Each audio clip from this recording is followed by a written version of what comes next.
mooy jeunes yi Bougane Gueye Dany 8 conditions yi nga xam ni itam déggoon na ko Arfan ba tey mii xaar nañ ko leeral ma xam dafa dem wala dafa. non Bougane na xaar deuxième tour dialogue bi sëñ Fall Bougane na xaar deuxième tour dialogue. Arfan pourtant tey mu mën a nekk tey de ñu woo leen. dialogue bi ba le 4 du 28 au 4 Bougane war na xaar deuxième tour dialogue bi day am deuxième tour dialogue bi day am Bougane na xaar boobu. alors ñoom ñi xaar ba tey Arfan les 8 conditions de Bougane. Bougane xam na 8 conditions kenn mënu ko remplir xam na loolu. donc jarul poser 8 conditions dégul naa Pape Djibril Fall démb.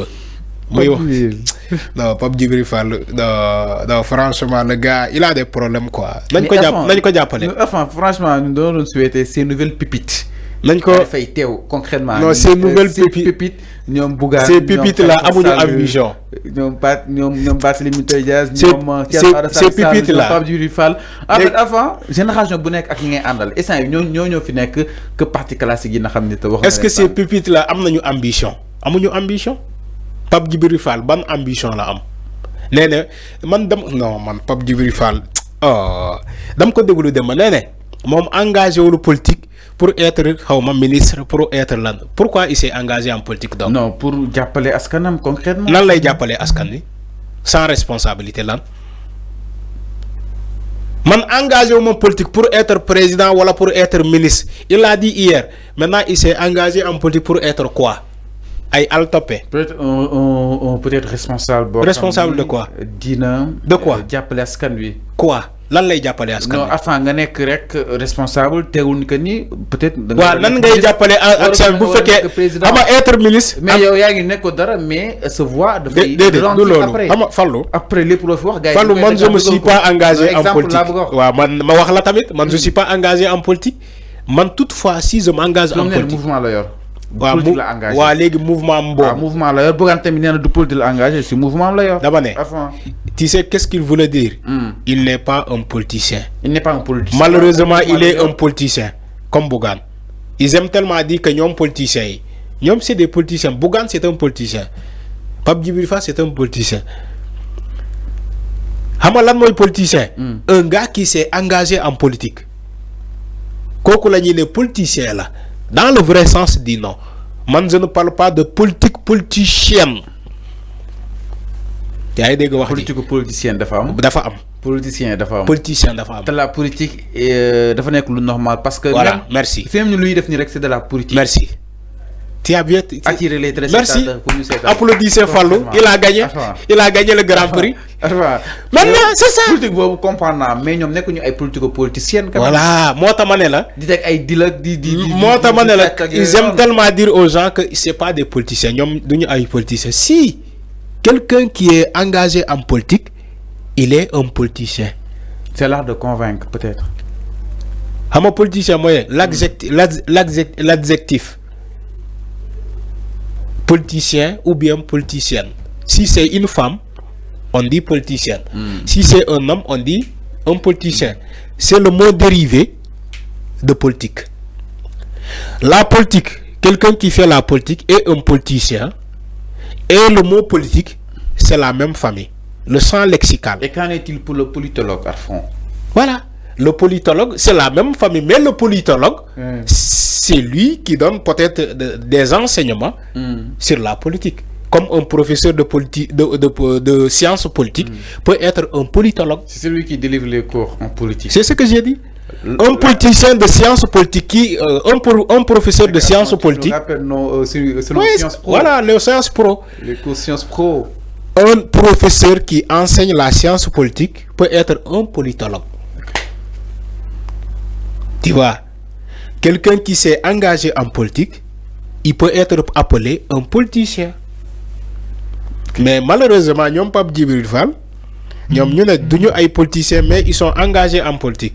Non pas pour être des ministres, non pas pour être président de la République, mais ils sont juste politiciens. Pour être politicien. Mais enfin, yow doon na souhaité ces nouvelles pépites ñu amoon benn débat. amuñu benn ambition. débat contradictoire. loolu moo ma métti ci ñoom ak régime bi ñu toog waxtaanee réew mi. quand je est-ce que ñoom ñu mettre régime bi devant leur responsabilité wax fa ay mbir suñ ko appliqué wu ñu ne askan wi kat ñi appliqué wuñu ko. Quand j'ai écouté Pape Djibril Fall hier Fallou. j'ai comme l'impression que Pape Djibril Fall amul benn ambition.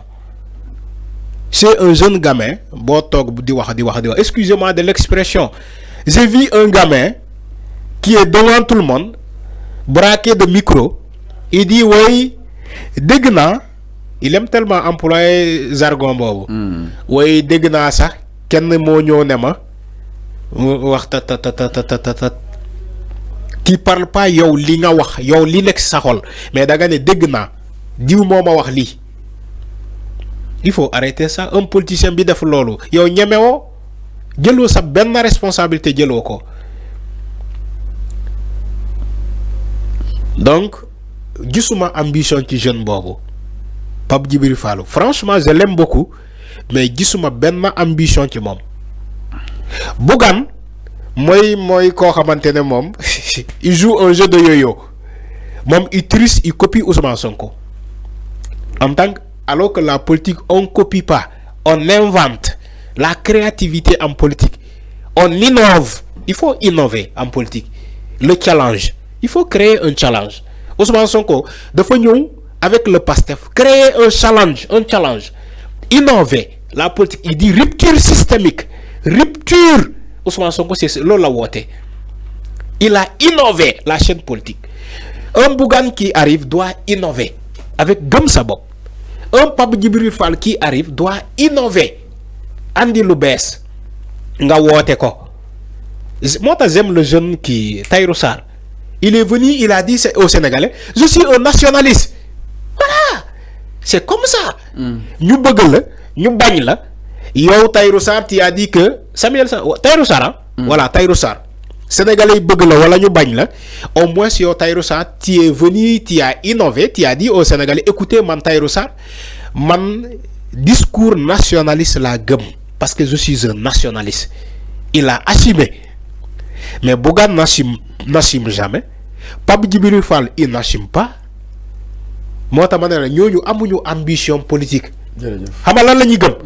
Man ma am mouvement, keneen am mouvement, kii am mouvement, élection jot ñun ñoo coaliser ku nekk am ñaari député wala benn député loolu kese la. Mais ils veulent pas créer quelque chose. Bëgguñu ko créer, mënuñu ko. Le nouveauté. Merci beaucoup Arfan Coly jaajëf bàyyi nga daal tàggatoo ak li nga xam ne que moo di téléspectateurs yi, c'est un plaisir. dañ si waxaale aussi suñu doléance CDEPS bëgg na ñu daal di dialoguer pour ñu daal di gën a jox presse bi seen liberté. En tout cas ñun loolu da nga koy rafetlu bu baax a baax waa CDEPS avant ñu dem ba demee incha allah tàggatoo. Oui di la jaajëfal Sëñ Fallou jaajëfal sénégalais yi ñu doon suivre partout.